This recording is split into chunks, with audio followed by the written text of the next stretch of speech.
most memorable. And I would have to say, I get this a lot from people who I run into on the street, is the Bigfoot episodes. And Bigfoot was, of course, everybody's still interested in Bigfoot. I think there's still a group of people out there still trying to find Bigfoot, even to this day. And I'm not sure he exists, but he exists for me in a very big man, a very giant of a man named Andre the Giant. And I'm not sure exactly how tall he was, but I know it was 7'5" or 6", and probably weighed over 400 pounds. And then to put him in a Bigfoot costume, he was even he loomed much larger. And I remember the first day that we worked, I had a fight scene in the woods with Bigfoot, and we're fighting, and I remember he picks me up and he throws me, I don't know, it seemed like forever, and I landed, and he's supposed to come and run and dive on top of me, and I'm thinking I'm going to get crushed. I'm going to get crushed here. And the sun was bright, and I'm laying there, and I see him coming, and then all of a sudden it gets dark. It's the cloud. It's the shadow of Bigfoot coming down on me, and I'm holding my breath, and he hits the ground, and I'm thinking, he didn't even touch me. He didn't even touch me. I mean, it was so amazing. And then I realized, well, you know, the guy was a champion, world champion wrestler and a professional wrestler.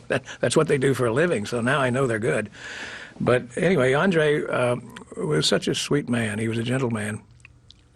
He was kind of a restaurateur. He had a restaurant in France, from where he was born and raised, and maybe that's why he was so big. Maybe he loved his own cooking, but he did love to cook. And I remember he would sit around, and it would be so hot. It would be, 90 degrees, and I remember watching him one day, and he drank a case of beer.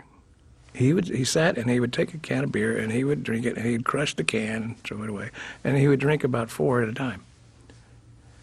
And I watched him, and within an hour he had drunk a case of beer, and we just were amazed, and we wondered.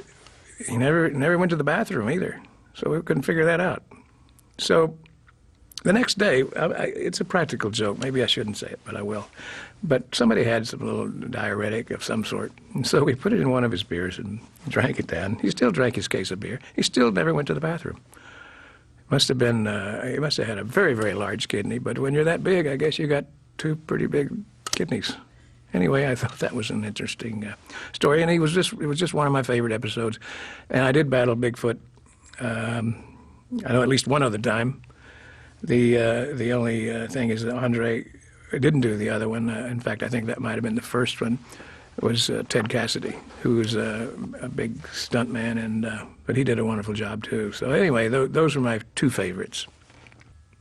Another episode, I don't know which episode it was in, but we had to, with Andre the Giant, we had to go through the Universal Tunnel, one of the attractions up there, which is basically, you can't really walk through it without veering to one side or another, mainly to the right.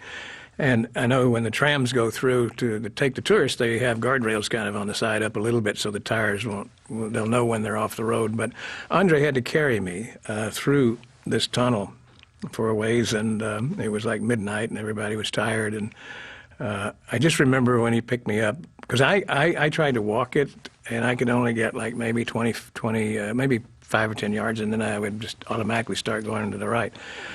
And he picked me up, and I'm thinking, because off to the right side, it's a straight platform, but it's surrounded by a drum that keeps going around and around. So it really affects your, it's an optical illusion. And so he picks me up, and we're walking, and I'm just scared to death because he's veering and veering and veering just a little bit, and I could imagine going over that with Andre, landing on top of me for real, and then being in like a washing machine going around and around.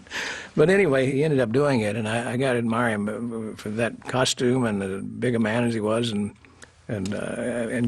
pulling that thing off. That was quite awesome. Andre wasn't shy about getting in line at lunch.